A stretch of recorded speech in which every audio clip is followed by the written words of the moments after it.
Hi, I'm Michelle Kaiser, an occupational therapist, and I've been working with a few families in going through a book by Mary Sheedy Kurcinka called Raising Your Spirited Child. We've been going through this book and also the workbook that goes along with it. So we're trying to kind of schedule some Zoom kind of book club meetings, but I also wanted to offer an option of just a short video to kind of highlight some of the things that I took away as aha moments that I really wanted to solidify. So I would still need to definitely read the text, but I just wanted to highlight a few things. So this is again just covering chapters 1 and 2 in the textbook or in the regular book. The first chapter really just talks about who is the spirited child. And the spirited child is really a child who is more intense, more persistent, has more difficulty adapting to change, is more perceptive or aware of sensory and emotional information around them, and also has, I'm trying to look at my notes here, also has a more persistence. So just more insistence on their idea of what they kind of had in mind. So of course you can see there's some overlap. For some children have specific diagnoses that might kind of give them some of those tendencies. And also some children without any medical diagnoses can have some of these tendencies. And I find in my practice that families from both sides of that can have like kind of, you can kind of visualize that Venn diagram where you have some children that do have identified disabilities, and then you have some children that might not have a medical diagnoses, but they still in the middle can overlap and have some of these same spirited or challenging at times temperaments. Although we're going to grow to see that these characteristics really can serve them well and make them just really thrive as they get older, especially. Particularly challenging when they're younger, but definitely as they get older with good guidance and good understanding of who they are can really be an incredible gift. So the first chapter, like I said, just kind of talks about what is a spirited child. We kind of just went over that, but I would encourage you to read over, of course, this book on chapter 1. Um, the main thing to keep in mind is that you're not alone. There's lots of books written about spirited children. There's lots of families that have some of these same challenges, um, and that sometimes there are some medical issues and sometimes there are not. So that was kind of the main takeaway from chapter 1. Just might kind of want to read over that and see which of those characteristics you even yourself as an adult, or you can really remember as a child too, kind of having some of these characteristics. Chapter 2 is the one I wanted to spend more time on, and that is, I think, so vital for us as parents and family members, is to really give yourself a different point of view. So I want you to think about, like in marketing, the powerful messages that labels give. Even if you think about like cereals or soups or cars, labels that items are given are very powerful and draw you into that product. And of course, labels that are maybe a flop or that are not appealing push you away from that product. And in a general sense, that very same thing happens when we give our children labels or we give others labels.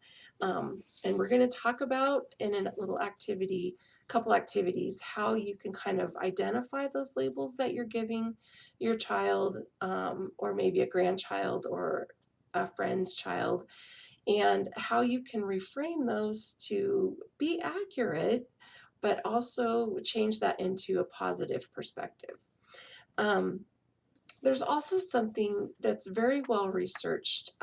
They've done many experiments on this Pygmalion effect, which is when you are told that good things are expected of you, that you will meet certain criteria or that you have certain skills, it's been researched over and over that you do have a much greater chance of achieving those skills if you are given those positive characteristics. Sometimes, even some studies, the positive characteristics were randomly assigned to people with equal abilities, and the ones who had been given information that their skills were outstanding almost 100% of the time showed higher skills than the other participants. So it's pretty fascinating. So one of the activities that they did in here is they made a list of all the things that you label your child as. Um, and like just writing down the words, just being really honest with yourself. I know sometimes it can even be emotional thinking about, gosh, all the things that you either think or say to your child. I wrote down some on my very high-tech whiteboard here. But some of the ones that come up, I'm trying not to have glare on there, are demanding, anal retentive, or sometimes obsessive compulsive, manipulative, stubborn, mouthy, bossy, picky, overreactive, emotional roller coaster. Some others are like, you know, time consuming, obsessive, challenging, obnoxious. Like there's so many words that, hopefully we're not saying a lot of them, but to our child, but we definitely think them. And sometimes, of course, we'll say them, even if it's to other family. So she really, in this book, challenges us to think about the Pygmalion effect of having positive labels for things and expectations, and also one of the very first um, actions that you take that need to take place in discipline is drawing your child towards you. So, in order for them to find value in what you're trying to share with them or help them with guiding their actions and behaviors, you really need to draw them to you to understand why they are responding with such intensity and persistence, why they are challenged by being adaptable, and start to see these skills as potentially positive labels. It doesn't mean that we're going to excuse any negative behavior. It doesn't mean that we're not going to try to mold or change these behaviors so that they're able to engage in daily routines. But it does mean that we are going to really try to change the names that we are calling behaviors. And I can speak from personal experience on this. Even just moving the word from, I can't even remember the words I used to say about my oldest, but like very challenging, very exhausting, very time consuming. Um, I don't know, I can't even remember all of them, but I can feel it. And it was very, very tiring, very exhausting. I felt like I was on a tightrope all the time. Like, is this going to be the one action that pushes us over the top? And then everyone, it has to respond to her intense reaction to maybe socks not being on right, or going to the library before we go to McDonald's, or who knows what kinds of challenges we were facing in the day. But instead of thinking of it as that, I really tried to make myself tell other people, yeah, she's really spirited. She's really got a lot of energy, and she's really focused, and she's very determined. And it felt a little insincere at first, but the more I said it, the prouder I became. And I was like, yeah, she's really spirited. She's got a lot of spunk. She's very energetic. And so it really does work. It does take time, and it takes, I know at first my husband was just like, No, she's just very difficult. And I just persisted in saying she's really spirited. And I don't know if I ever heard him say those words, but I did really feel a difference in him, kind of expecting me to call those behaviors that, and kind of going along with that a little bit too. So here are some examples from the book. Let's see if I can figure out how to hold this here. So demanding, a new word for that would be persistent. Anal retentive or obsessive could be very organized or detail oriented. Manipulative could be charismatic, convincing, or diplomatic. Stubborn, again, could be persistent, a future manager. Bossy, a future leader, leadership skills, able to direct others. Picky, I use this one a lot with families when they're like, they're just a very picky eater. And instead, they're very selective. They're very clear about their choices. Overreactive. Instead, think of, a lot of skills in drama, dramatic, very expressive. Emotional roller coaster. Sensitive, tender-hearted, ability to read other people's emotions. So this is such an important part of the whole process. And even if it takes you a few weeks to just really be clear about writing down all the negative labels and thinking about a decision of what you're going to honestly call that behavior in a positive light. So it's not like you're just trying to make up another name for bossy. You want to really believe that what's good about bossy? What's good about, like, and sometimes I think about, well, in an adult, what would be good about someone who's bossy? Well, someone who's able to, organize others, move a team forward. So really give this some time.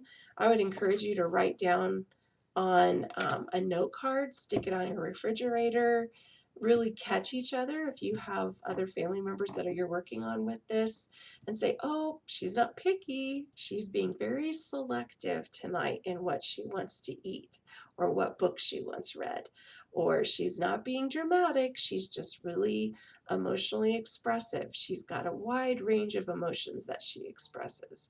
So really, challenge each other, write down these positive labels, keep adding to the negative ones as they come up, and find a way to determine how this can be understood in a positive way. Um, Another thing about negative labels is they tend to narrow our focus. So when we say, oh, she's so picky about what book I read, I don't feel good about that. I don't feel positive about that. It makes me feel a little bit heavy, kind of has me focus on the negative part of her pickiness, her selectiveness. But when I say, she's really selective about what books she wants, or she has a clear picture in her mind about what books she once read, that makes you feel completely different. And it makes you see the strengths that she has, because those skills really are strengths as adults. They're just really sometimes tough to manage in little ones that are younger and are still maturing. But if they can see themselves as selective, attentive to detail, that is a more positive self-image that you can build for them. Instead of overly active, you can describe about how athletic they are. Instead of never shutting up, you can talk about how great of a singer they are, how wonderful their voice is, how expressive they are in the arts. So the other thing I wanted to encourage you to do was one of the activities that, and I didn't do this one, I didn't have the workbook when I was going through this with my kiddos for myself personally, but oh, this activity just really made me think. And it's on page 30, and it just says, imagine that your child has been asked to write an essay entitled "Who Am I?" How would she or he describe him or herself, even if they're just 2 years old? Someday she'll be asked this question, and her answer is beginning to form now. So, do you want your child, if you thought about your child expressing them or describing themselves in an essay, would you like them to feel like saying, "Hi, I'm a 2-year-old, I'm really bossy. When I don't get my way, I throw things, and I am really emotional at night when my mom tucks me in instead of my dad"? Or would you rather them say, "Hi, I'm 2 years old. I'm really selective about the things I like to do. I have really strong emotions and I like to express myself to let others know how I feel. I like certain books read to me because I'm really interested in dinosaurs," or whatever. But it made me think, gosh, we know like developmentally that kids are forming the ideas about who they are right now.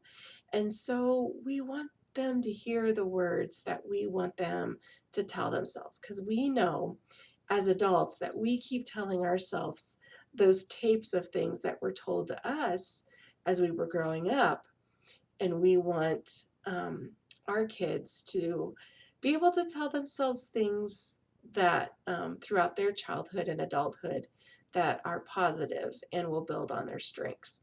So anyway, I hope this was helpful. Chapter 1 and Chapter 2, Raising Your Spirited Child. Uh, Text me or email me if you have any questions, and I will see you for Chapter 3 and 4 next week.